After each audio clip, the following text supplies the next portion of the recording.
Estamos comenzando una serie que se trata de trabajo en equipo. Y esta mañana vamos a hablar detrás de una gran victoria hay un gran equipo. Amén. Detrás de una gran victoria hay un gran equipo. Y bueno, creo que es tan importante que podamos entender. Creo que todos secularmente, también en algún momento, tal vez en su grupo de casa o en algún lugar usted ha recibido una enseñanza del trabajo en equipo, pero necesitamos realmente fortalecer esto para toda la iglesia. Y estaba yo pensando acerca del trabajo en equipo y se me ocurrió buscar en Google acerca del trabajo en equipo de aquellos que corren la Fórmula 1, ¿no? Estos pilotos de carrera de Fórmula 1. Y realmente este es un deporte que tienen que tener un equipo así excepcional. O sea, el trabajo en equipo que tiene que tener este deporte es muy importante, ¿no? Solo para realmente mencionar, ¿no? Tienen que tener un ingeniero de carrera, tienen que tener mecánicos, tienen que tener estrategias de carrera, tienen que tener analista de datos, director de equipo, pilotos de prueba y simulador y personal de comunicación y logística. Pero entre todas las cosas realmente que me llamó la atención, por ejemplo, la persona que es estratega de carreras, esta persona tiene que estar en contacto todo el tiempo mientras el piloto está corriendo. Tiene que estar informándole sobre el rendimiento de su carro, tiene que darle estrategias, ajustes que pueda hacer mientras está manejando. Pero lo que sí me llamó sobremanera la atención son los mecánicos. Los mecánicos se tienen que preparar de tal manera que el coche esté bien, no solo antes, sino durante la carrera también, ¿no?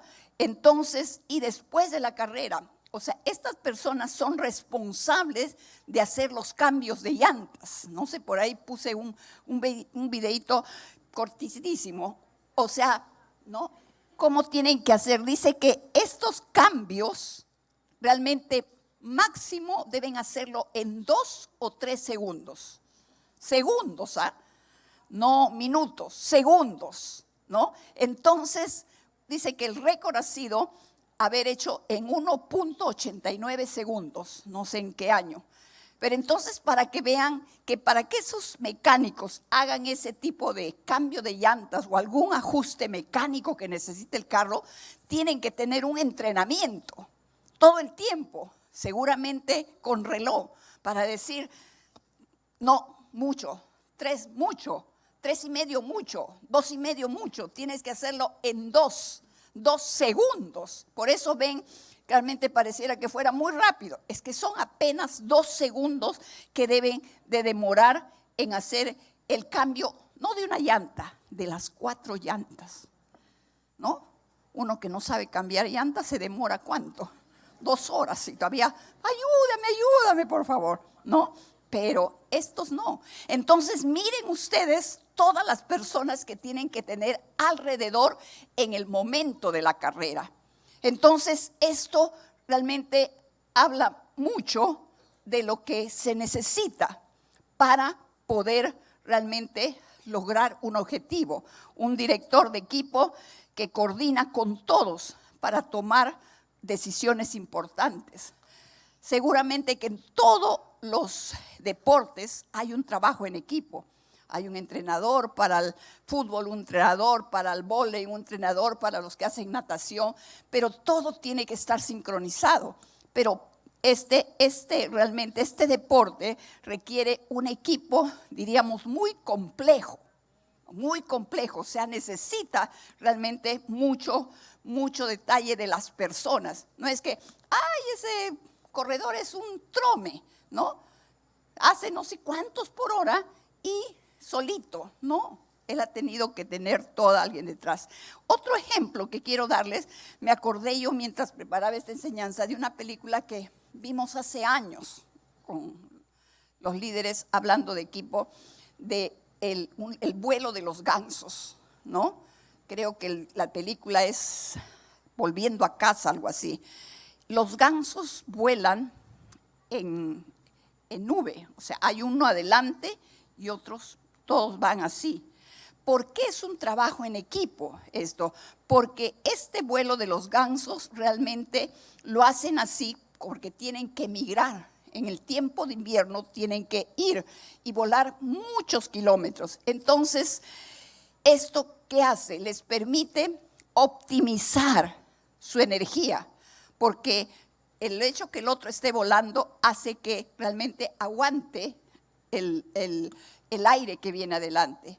Entonces, los siguientes van realmente teniendo menos esfuerzo para volar, o sea, ahorran energía de estar todo el tiempo así. Y esto es uno de los beneficios para que ellos se cansen menos y puedan viajar largas distancias. Luego, también hay como un líder que va adelante, pero este líder que va volando adelante para ir dirigiéndolos, por momentos se cansa. Entonces hay una rotación de liderazgo. En un momento que está agotado, entonces él pasa atrás y uno de la fila pasa adelante a reemplazarlo hasta que él realmente se fortalezca, porque el primero está recibiendo todo el aire, el viento que va en su contra. Por eso qué tan importantes son las personas que van delante, ¿no?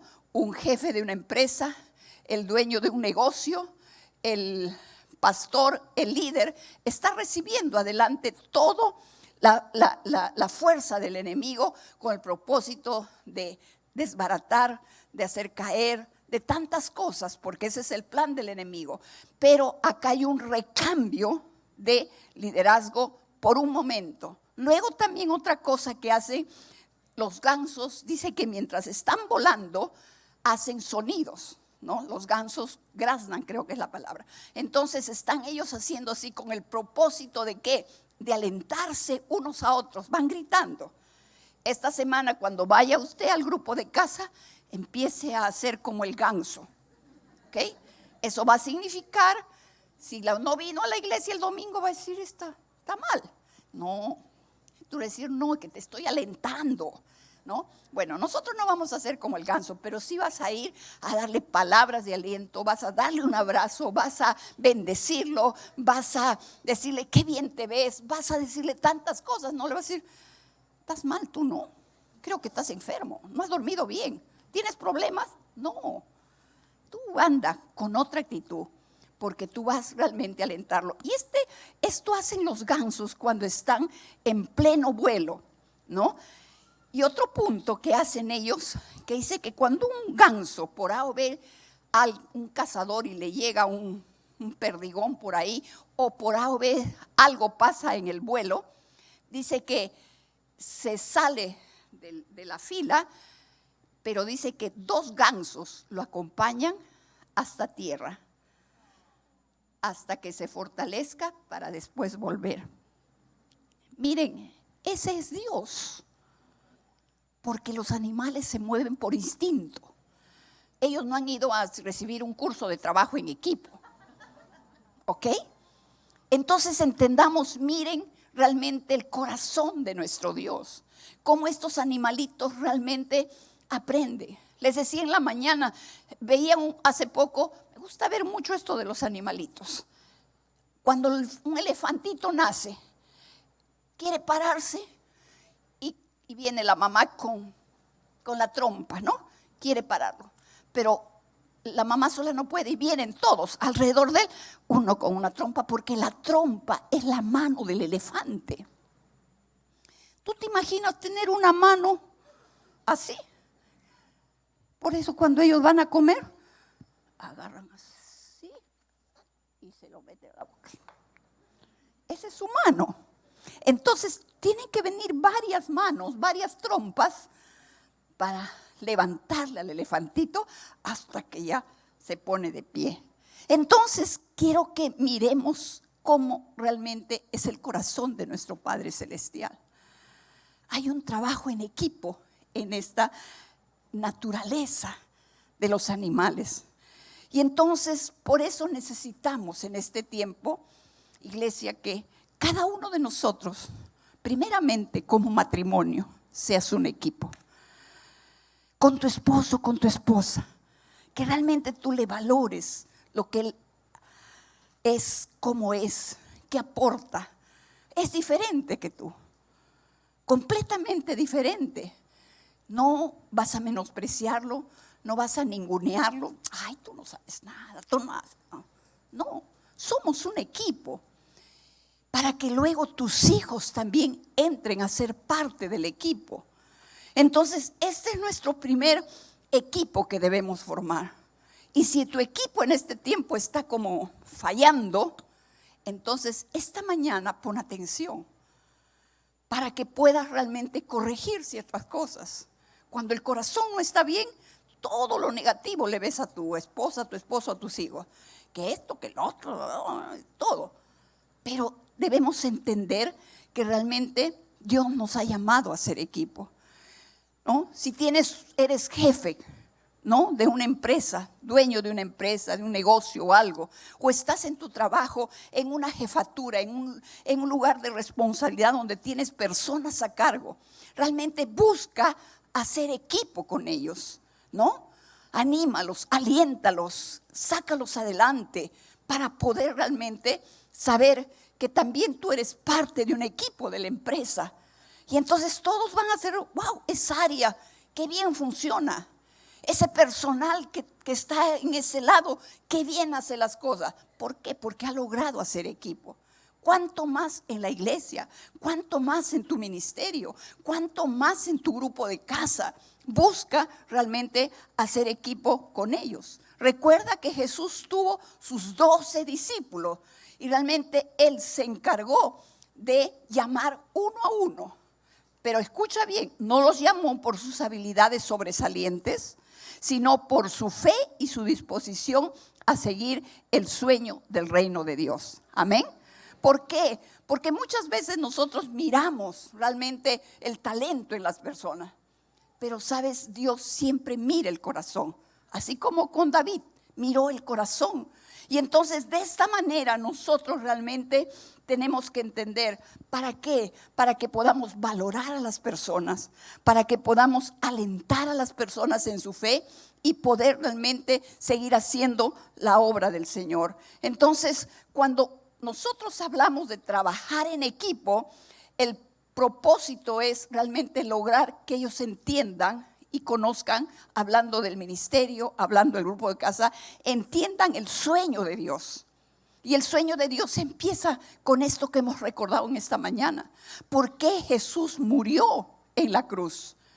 ¿Por qué derramó hasta la última gota de su sangre? Pensando en ti, en mí y en otros que aún no conocen al Señor, para que no mueran eternamente. Entonces, por eso es importante mirar cuál es el sueño de Dios. ¿Por qué estamos trabajando acá? No por el pastor, no por el líder. Estamos trabajando por el sueño de Dios. Amén.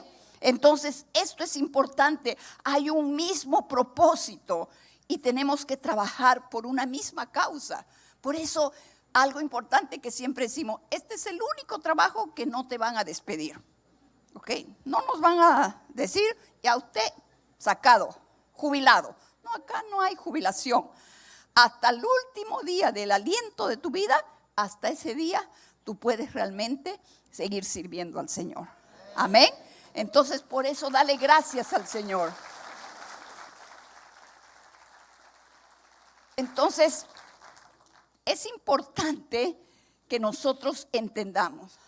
Y nosotros tenemos en la Biblia un ejemplo de Moisés cuando se tiene que enfrentar a los amalecitas, ¿no? El Señor le dio esa orden a Moisés. Tú anda al monte y vas a orar y abajo va a estar Josué. Pero tienes que estar orando con las manos levantadas. Entonces Moisés por rato se cansaba porque un enfrentamiento no fue de una hora. Tuvieron que pasar mucho tiempo en ese enfrentamiento. Entonces estaban sus dos hermanos, Aarón y Hur, levantando las manos, ¿no? Mientras estaba ahí Josué. Y en esto quiero que tú prestes atención, algo. Moisés tenía sus años, Aarón y Hur también, pero Josué era un joven. ¿Ok? Entonces de esto vamos a mirar en esta mañana algo muy importante que necesitamos realmente saber, que todos aquí en la iglesia nos necesitamos. Los jóvenes, los mayores, los niños, todos nos necesitamos. Amén. Entonces, vamos a ir a Hechos de los Apóstoles, capítulo 11, del 19 al 26. Yo voy a leer en la Nueva Traducción Viviente. Dice: la iglesia en Antioquía de Siria. Mientras tanto, los creyentes que fueron dispersados durante la persecución que hubo después de la muerte de Esteban, o sea, esto escucha bien, después de la muerte de Esteban, dice, viajaron tan lejos como Fenicia, Chipre y Antioquía de Siria. Predicaban la palabra de Dios, pero solo a los judíos. Sin embargo, algunos de los creyentes que fueron a Antioquía desde Chipre y Cirene les comenzaron a predicar a los gentiles acerca del Señor Jesús. Ya no solo eran los judíos. El poder del Señor estaba con ellos y un gran número de estos gentiles creyó y se convirtió al Señor. Cuando la iglesia de Jerusalén se enteró de lo que había pasado, enviaron a Bernabé a Antioquía. Cuando él llegó y vio las pruebas de la bendición de Dios, se llenó de alegría y alentó a los creyentes a que permanecieran fieles al Señor. Bernabé era un hombre bueno, lleno del Espíritu Santo y firme en la fe. Y mucha gente llegó al Señor. Después Bernabé siguió hasta Tarso para buscar a Saulo, no a Pablo, a Saulo. Cuando lo encontró, lo llevó de regreso a Antioquía. Los dos se quedaron ahí con la iglesia durante todo un año, enseñando a grandes multitudes. Y fue en Antioquía donde por primera vez a los creyentes los llamaron cristianos. Miren ustedes, acuérdense que muchos cristianos habían sido dispersados por la muerte de Esteban, ¿no? O sea, ellos habían tenido que salir huyendo. Y dice que viajaron a lugares lejanos como Fenicia, Chipre y Antioquía de Siria.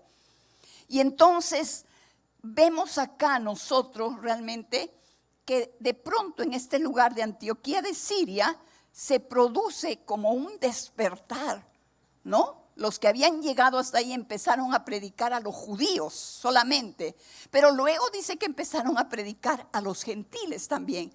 Entonces en Jerusalén estaban los apóstoles, como decir, los que más maduros. Y entonces ellos estaban viendo, mire, está pasando eso en Antioquía, por decir que está pasando eso, no sé, en Trujillo o en Arequipa o en tal lugar, está pasando. Entonces hay que mandar refuerzo.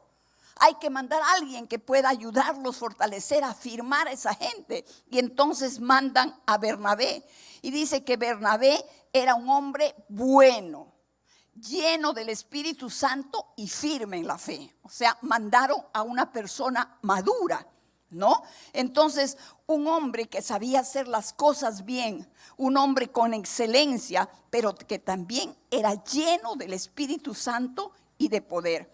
Entonces, vemos acá realmente que llega Bernabé, se sorprende de todo lo bueno que está pasando y entonces mira la realidad y dice, no, esto yo no puedo hacerlo solo. Yo no puedo hacerlo solo, entonces yo necesito ayuda, necesito apoyo. Y dice que él continúa hasta Tarso para buscar ¿a quién?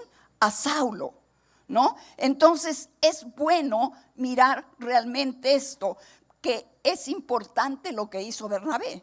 Bernabé pensó que realmente era mucha la gente. Entonces se va en busca de Saulo. Dice que Saulo estuvo en Tarso 13 años, 13 años como escondido, solo. ¿Por qué? Porque le tenían miedo, porque él había sido perseguidor de los cristianos. Pero Bernabé, realmente él creyó en la conversión de Pablo. Creyó en la conversión de Saulo y fue a buscarlo, ¿no? Si ustedes miran en Hechos 9:26, dice que todos le tenían miedo a Pablo, ¿no? Entonces nosotros tenemos que entender esto. Diríamos que ¿qué pasó? Al tenerle miedo, realmente él se había quedado solo. Entonces vamos a mirar exactamente lo que dice en la palabra 9:26. Dice: cuando llegó a Jerusalén trataba de juntarse con los discípulos, pero todos le tenían miedo, no creyendo que fuese discípulo. Porque cuando él se convierte, va a Jerusalén a encontrarse con los discípulos de Jesús. Y dice que le tuvieron miedo y no le creyeron que fuese discípulo. ¡Wow! ¡Qué duro para Pablo! Y se fue a Tarso, 13 años.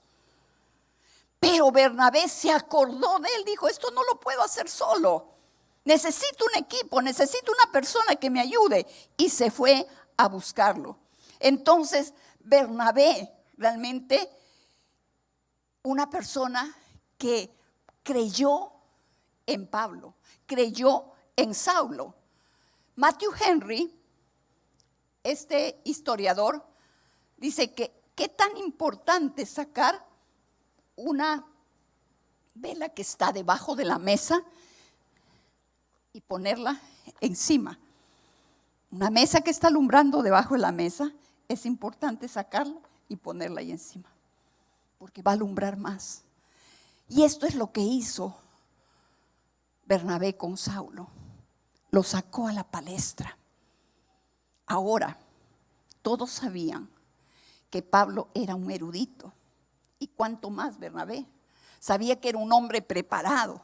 Sabía que si él lo llamaba, arriesgaba a que de pronto Pablo lo iba a hacer mejor que él. Pero en este caso vemos a un Bernabé de un corazón puro que no le importó, aun cuando pensando que tal vez podía opacarlo, podía hacerlo mejor que él, pero él estaba dispuesto a que pasara eso por el bien de la iglesia. Entonces esto es tan importante cuando nosotros realmente armamos un equipo. Uy, no, no lo voy a considerar mucho, porque como lo hace tan bien, de repente ya después me van a quitar a mí y lo van a mirar a él. Y yo creo que nuestro corazón siempre debe estar limpio. Entonces, esto realmente le sucedió a Bernabé, porque dice que era un hombre bueno, ¿no? Entonces, hubo en Antioquía un gran mover de Dios, porque dice que es la primera vez que llamaron cristianos a los que estaban ahí. ¿Por qué? Porque seguramente que ellos estaban reflejando el carácter de Cristo. Mira, esos son como Jesús, son pequeños Cristos. Y entonces lo llamaron realmente cristianos. Entonces, por eso es tan importante realmente que nosotros podamos entender, ¿no? Entonces, esto creo que nosotros tenemos que mirar eso en nuestra vida, cuando nosotros necesitamos formar equipo, ¿no? Entonces, vemos también nosotros un ejemplo con la Trinidad: Padre, Hijo y Espíritu Santo. Padre, Hijo y Espíritu Santo. Ellos son tres personas distintas, dice, pero un solo Dios verdadero. Eso es algo que nosotros tenemos que preguntarle al Señor cuando estemos allá. ¿Cómo es eso, Señor? Tres personas distintas y un solo Dios verdadero. Eso realmente es algo que es sobrenatural, pero es un equipo. El Padre está sentado en su trono, Jesús a la diestra y el Espíritu Santo está acá. Entonces, por eso es importante realmente que entendamos. Entonces, hablando de Bernabé, él es un hombre que busca a Pablo para hacer un equipo. Y una de las cosas que tenemos que ser realmente, 3 características solo voy a decir, con respecto a una persona que quiere realmente ser parte de un equipo, formar un equipo, tienes que ser, número 1, enseñable. Eso significa ser humilde, ¿no? Dice que vemos acá que Bernabé lo enviaron lejos de su casa, lo enviaron a Antioquía de Siria. Dejó su familia, dejó su tierra. Realmente, ¿por qué? Porque necesitaba obedecer a los apóstoles de que lo estaban enviando. Pablo también tuvo que aprender a ser enseñable. Entonces, esta es una característica cuando nosotros vamos a formar un equipo o ser parte de un equipo, de ser enseñables. Aun cuando seamos líderes que estamos tenemos que ir aprendiendo, renovándonos. Entonces, esto es algo que nosotros tenemos que mirar. Ser enseñables, ser capaces siempre de estar aprendiendo, de estar mirando, de estar reinventándonos, de estar realmente viendo qué cosas puedo aprender, qué cosas están pasando con los jóvenes, qué está sucediendo. Nosotros somos de otra generación. Nosotros somos de remolineando. Nosotros que te ponen remolineando y nosotros los mayores, Dios mío, pareciera que no sé, nos pusieron el twist, ¿no? Nos ponen hecho a la mar, ¿no? Y entonces nosotros, Dios mío, porque son canciones de nuestro tiempo. Pero tú le pones a los jóvenes eso. Uy, qué anticuados, estos están anticuados, porque ellos tienen están en otra nota, ¿no? No nota de mal, sino están en otra música, ¿ok? Entonces, por eso es importante que nosotros entendamos, ser enseñable. Realmente no es que yo me siento a escuchar una clase, sino ser enseñable habla de nuestro corazón, de la actitud de nuestro corazón. Decir siempre estar dispuesto a hacer cambios, a mejorar, que si de pronto algo está pasando, yo esté atento para renovarme. Amén. Dice que uno siempre debe estar en la ola, ahí, para que podamos realmente estar en el momento. Este es un tiempo, un momento como iglesia en general, de que estamos declarando que viene el último avivamiento. Y nosotros queremos estar ahí. Queremos realmente participar de todos esos milagros, prodigios que va a hacer el Señor. Queremos que esta iglesia, Misión Familiar, realmente sea parte de ese último avivamiento. Amén. Entonces todos tenemos que estar atentos, ser parte de un equipo. El equipo de Mantilla Toledo, el equipo de Techita Cabrera. Amén. Que podamos estar todos realmente siendo parte. Cada uno en el ministerio que esté. Si hay otros de otro ministerio en esta mañana, tú sé parte de ese equipo a donde te ha tocado. Realmente estoy acá para participar, para ayudar. Segundo, otra de las cosas que hizo Bernabé, al llamar a Saulo, a Pablo, entonces él realmente buscó empoderarlo, buscó realmente ayudarlo a que realmente sea parte, porque lo necesitaba. Y en Hechos 13, del 13 a 16 dice, habiendo zarpado de Pafos, Pablo y sus compañeros arribaron a Perge de Panfilia, pero Juan, apartándose de ellos, volvió a Jerusalén. Ellos, pasando a Perge, llegaron a Antioquía de Siria y entraron en la sinagoga un día de reposo y se sentaron. Y después de la lectura de la ley y de los profetas, los principales de la sinagoga mandaron a decirles, varones hermanos, si tenéis alguna palabra de exhortación para el pueblo, hablad. Entonces Pablo, levantándose, hecho señal de silencio con la mano, dijo, varones israelitas y los que teméis a Dios. Si ustedes continúan leyendo, Él les da una prédica tremenda, Pablo. Yo no lo he mencionado ahí para que realmente ustedes puedan leerlo. Todos los versículos que continúan ahí, ves la predicación de Pablo. Y definitivamente era una persona que había tenido revelación de parte de Dios. Y a Bernabé no le importó eso. Sencillamente lo había motivado, lo había lanzado. Y en Hechos 42 al 44 del mismo capítulo dice: cuando salieron ellos de la sinagoga de los judíos, los gentiles les rogaron que el siguiente día de reposo les hablase de estas cosas. Y despedida la congregación, muchos de los judíos y los prosélitos piadosos siguieron a Pablo y a Bernabé, quienes hablándoles les persuadían a que perseverasen en la gracia de Dios. Y el siguiente día de reposo se juntó casi toda la ciudad para oír la palabra de Dios. O sea, Pablo lo había hecho de tal manera, había podido impactar los corazones de estos judíos, que estos judíos le dijeron: por favor, predícanos otra vez. Y los seguían. Y entonces podemos ver que Bernabé tuvo fe en Pablo. Bernabé realmente vemos que él lo motivó, lo fue a buscar, lo trajo, aún, como les dije al principio, sabiendo que él podía hacerlo mejor que él. Y entonces esa es la idea, que muchos de nosotros vamos a ser Bernabés para poder levantar a los Pablos. ¿Cuántos Pablos habrá para poder respetar a los Bernabés? Porque somos un equipo, todos nos necesitamos. Necesitamos a los jóvenes, a esa generación que se levanten en este tiempo. Tal vez no tienen la madurez nuestra, no tienen tal vez el carácter que pueden tener los adultos, los mayores, que tienen ya la madurez. Pero ellos van a ir avanzando, van a ir creciendo. Como cada uno de nosotros también hemos sufrido o hemos pasado por ese proceso de madurez. Entonces, por eso somos un equipo y tenemos que estar mirando no solamente jóvenes de edad, sino jóvenes en el Señor. Cada persona que viene a tu grupo de casa, muchos de ustedes tal vez son jóvenes en el Señor.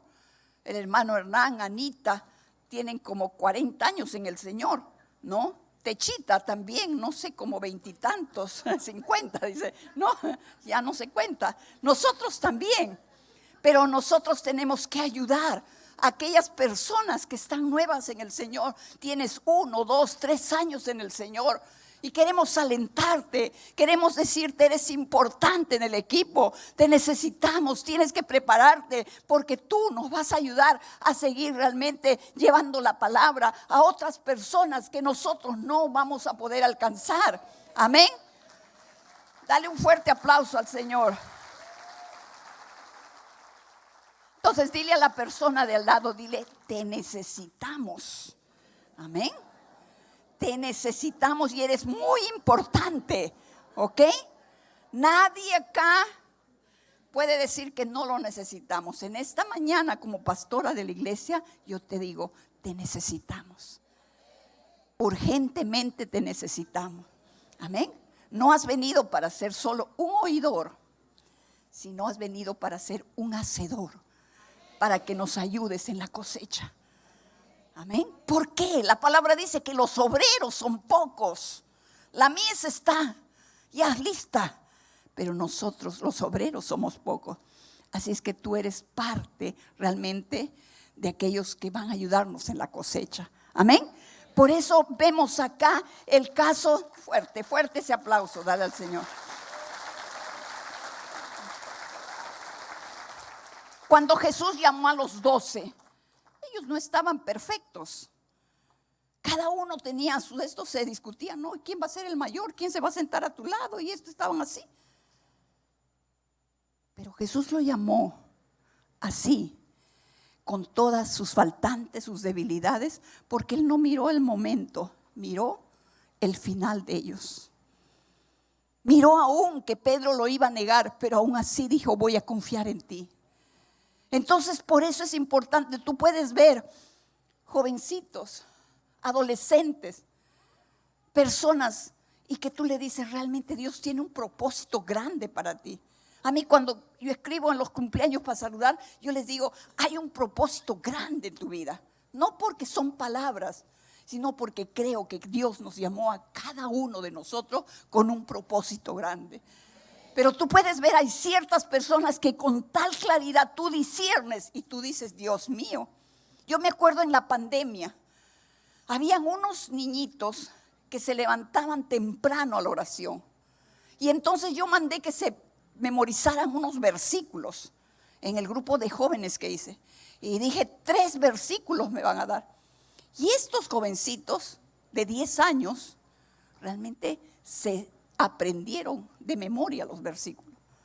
Un día, uno de ellos, que no era de acá sino de Piura, entonces viajamos a Piura y le digo, ¿tú eres el que te sabía los versículos? Sí, pastora, sino que ya no me conecto para Lima.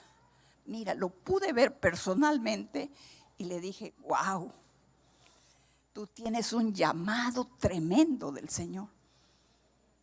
Y ahora este jovencito sirve en la iglesia,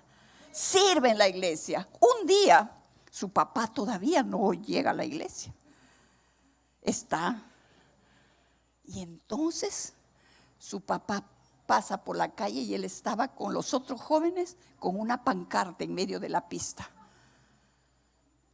diciendo una frase, Jesús te ama o algo así. Y llegó su papá a su casa y le dijo, te he visto en la calle. El jovencito de 10 años no tuvo vergüenza de salir, sino su padre lo vio realmente cómo tenía en su corazón al Señor que podía hacer eso en las calles, realmente extendiendo su pancarta. Entonces, qué importante es que cada uno de nosotros podamos mirar realmente el llamado, el potencial, todo aquello que Dios ha preparado para cada una de las personas. Él creyó Jesús en sus 12, Él los vio como productos terminados. Y yo cierro con esto. Otra de las cosas que es importante en un trabajo en equipo, escuchar a Dios en equipo. Escuchar a Dios en equipo, orar, buscar la presencia de Dios. En Hechos 13 del 1 al 3 dice, en la iglesia que estaba en Antioquía había profetas y maestros. Eran Bernabé 1, Simón al que también llamaban el negro, 3 Lucio de Cirene, 4 Menajén que se había criado junto con Herodes, el que gobernó en Galilea, y 5 Saulo. Un día mientras estaban celebrando el culto del Señor y ayunando, el Espíritu Santo dijo, sepárenme a Bernabé y a Saulo para el trabajo al cual los he llamado. Entonces, después de orar y ayunar, les impusieron las manos y los despidieron. 5 personas completamente diferentes.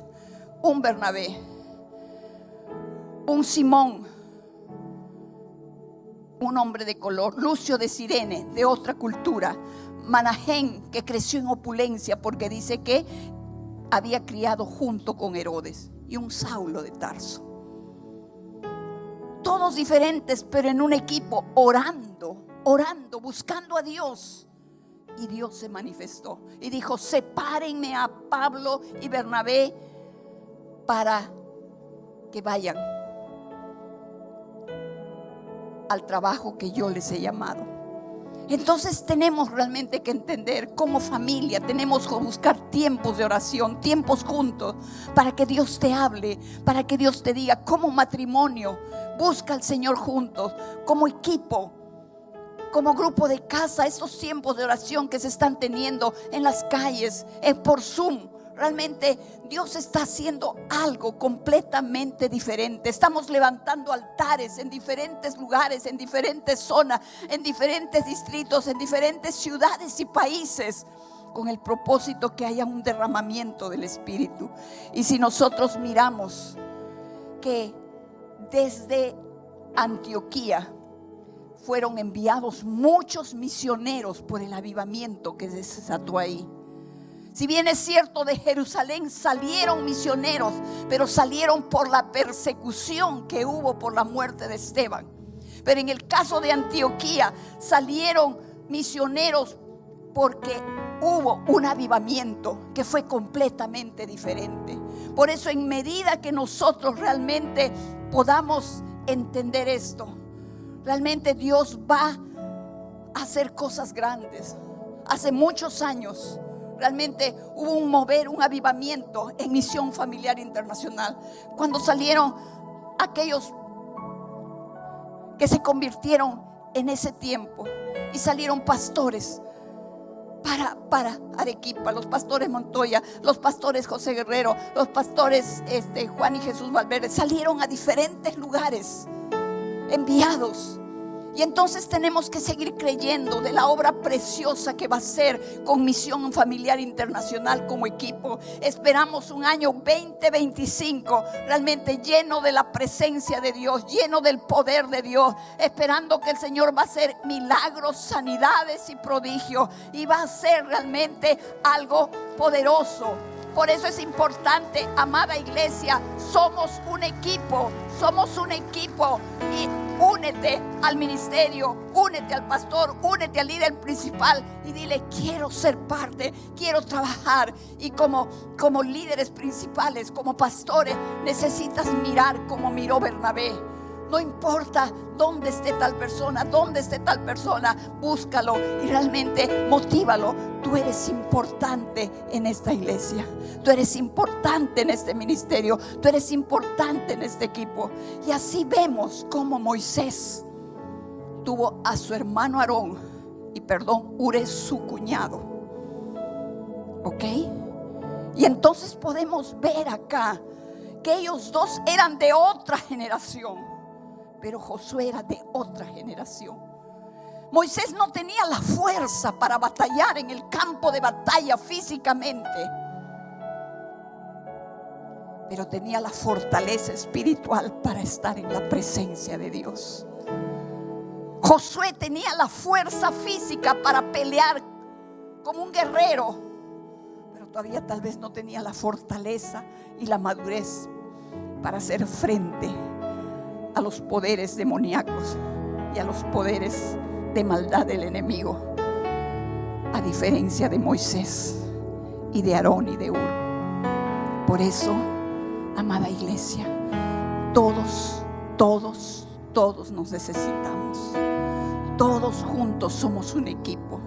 Y este es el tiempo de levantarnos, de alentarnos, de ayudarnos unos a otros. Y así como estos gansos que realmente salen para fortalecer. No sé cuál es tu condición, tu situación en este tiempo, pero si hay algo que está pasando, anda y dile a tu equipo: necesito oración, necesito aliento, necesito que oren por mí. Por eso vamos a darle gracias al Señor por esta mañana. Vamos a ponernos de pie.